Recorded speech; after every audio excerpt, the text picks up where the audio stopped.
Tiếp theo, ta sẽ bắt đầu thiết lập cách nhận thông báo đơn hàng. Về việc thiết lập cách thức để nhận thông báo đơn hàng, tức là khi khách hàng đặt hàng hoặc xác nhận đơn hàng sẽ có thông báo gửi về cho bạn để bạn có thể nắm thông tin. Ở đây ta sẽ có hai cách thức để cho bạn nhận thông báo về việc đặt hàng. Thứ nhất là nhận thông báo qua email. Thứ hai là nhận thông báo qua ứng dụng di động app Sheet có tên là My Store Management. Đầu tiên bạn hãy mở file Google Sheet quản lý thông tin đơn hàng, Order Management, đến Sheet Name cài đặt thông báo đơn hàng mới, hay Setting New Order Notifications.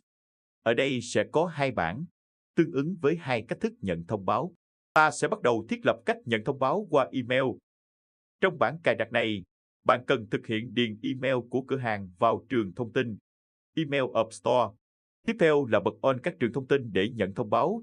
Thứ nhất là Notifications for New Orders, tức là nhận thông báo khi khách đặt hàng. Trường thông tin thứ hai là Notifications for Verified Orders, tức là nhận thông báo khi khách xác nhận đặt hàng. Ta sẽ thực hiện cài đặt trước, và sau đó thử đặt một đơn hàng.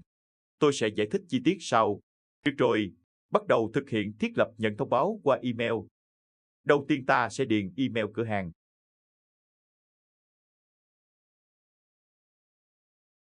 Tiếp theo bạn chuyển sang Sheet Name cài đặt xác nhận đặt hàng của khách hàng, Setting Verify Order of Customer. Bạn cần điền vào trường thông tin đầu tiên là Deployment ID App Script. 1. Order Management. Ta sẽ bắt đầu điền thông tin Deployment ID App Script một Order Management. Click vào Extensions. Click vào App Script. Bạn tiếp tục bấm Deploy. Sau đó bấm vào Manage Deployments. Một cửa sổ mới mở ra. Ở đây bạn thấy Deployment ID mà bạn đã triển khai trước đó. Bạn nhấn vào Copy để sao chép.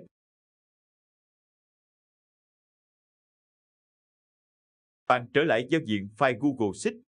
Bạn dán Deployment ID vừa copy và ô tương ứng, Order Management Deployment ID. Ta sẽ đóng cửa sổ App Script lại.